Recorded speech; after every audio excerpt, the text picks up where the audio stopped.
Hi friends, இந்த ஒரே கருங்கல்லால் செய்யப்பட்ட 25 டன் எடையுடைய இந்த நந்தி நாயக்கமார்கள் வச்சதான்.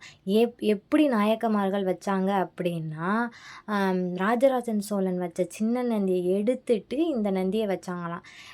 ஏன் அப்படின்னா, நாயக்கமார்களுடைய புகழை பரப்புறதுக்காக வச்சாங்களாம் ஃப்ரெண்ட்ஸ். ராஜராஜ சோழன் எப்படி இந்த கோயில் கட்டுவதற்கான ஐடியா வந்துச்சு அப்படின்னா, காஞ்சிபுரம் கைலாசநாதர் கோயிலை விட பெருசாக கட்டணும் அப்படிங்கிறதுக்காக போட்டி போட்டு கட்டப்பட்ட கோயில் தான் இந்த கோயிலாம் ஃப்ரெண்ட்ஸ், தஞ்சை பெரிய கோயில்.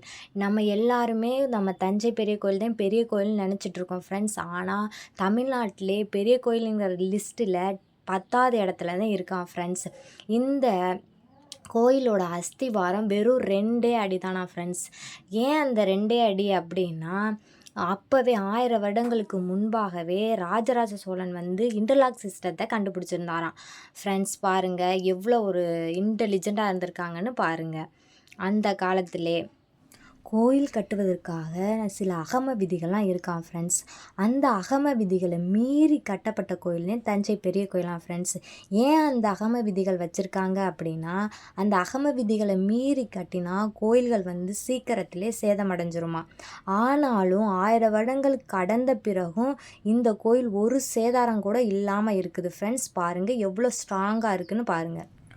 உலக பாரம்பரிய சின்னம்னு யுனெஸ்கோ சர்டிஃபிகேட் கொடுத்துருக்கான் ஃப்ரெண்ட்ஸ். எப்போ அப்படின்னா 1987 உலக பாரம்பரிய சின்னங்கிறத யுனெஸ்கோ சர்டிஃபிகேட் கொடுத்துருக்கான் ஃப்ரெண்ட்ஸ்.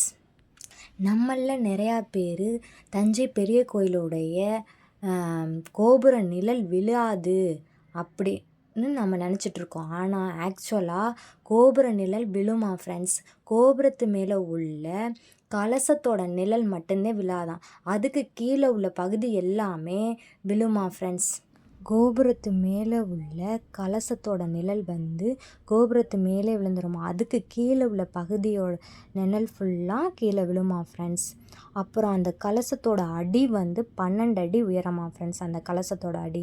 அப்புறம் கோபுரத்து மேலே உள்ள அந்த ஒரே கருங்கல், அந்த உருண்டை கல் 81 டன் எடையுடைய கல்லாம் ஃப்ரெண்ட்ஸ்.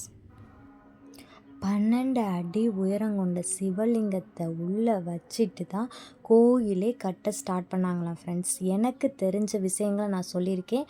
பிடிச்சிருந்தா லைக் பண்ணுங்கள், சப்ஸ்கிரைப் பண்ணுங்கள், சப்போர்ட் பண்ணுங்கள், ஸ்கிப் பண்ணாமல் பாருங்கள் ஃப்ரெண்ட்ஸ். தேங்க்ஸ் ஃபார் த வாட்சிங்.